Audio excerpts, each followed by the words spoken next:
شي زي ختم چې جایداد راته میلوي.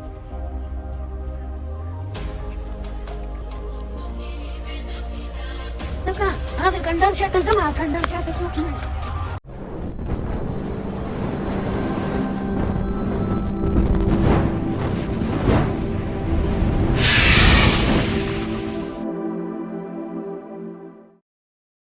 بابا تا مونږ د څه دپاره راوغوښتو؟ تاسو ما د پاره راوغوښتئ، زه بوډا یم او دا جایداد بچی دا به تاسو ته پاتې کېږي. خو تاسو 3 کسان یې او دا جایداد به هغه چا ته میلاویږي چې چا دا شرط وګټو.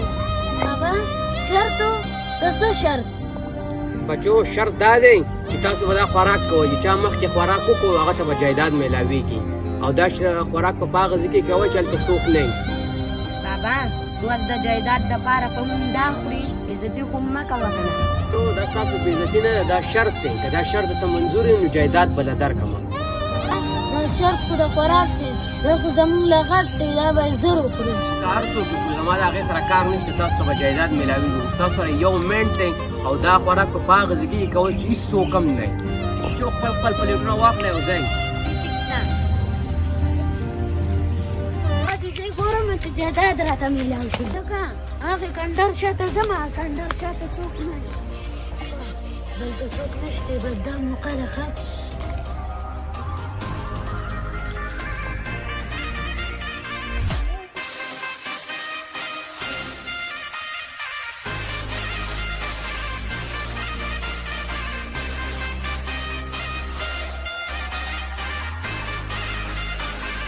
فروټ خو مې وخوړه، اوس د بابا جانې خوا ته ځمه. له څنګه شومه چې جایداد راله. خو ځنګل دی او څوک نشته او بابا جانې مې راته وي چې داسې ځای کې وخوره چې څوک نه وي او شروع پې کومه.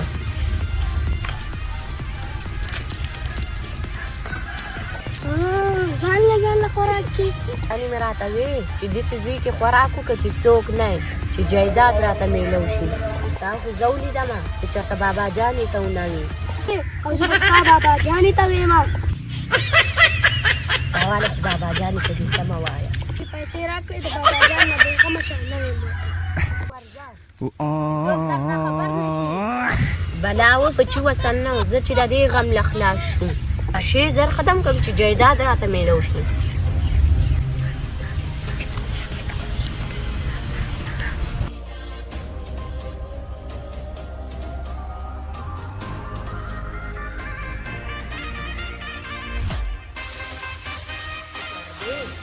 پرې وباسه چې ځان بابا جانې وغواړي. څو مې د بچو د ایماندارۍ پته ولګي چې کم یو پکې ایمانداره دی.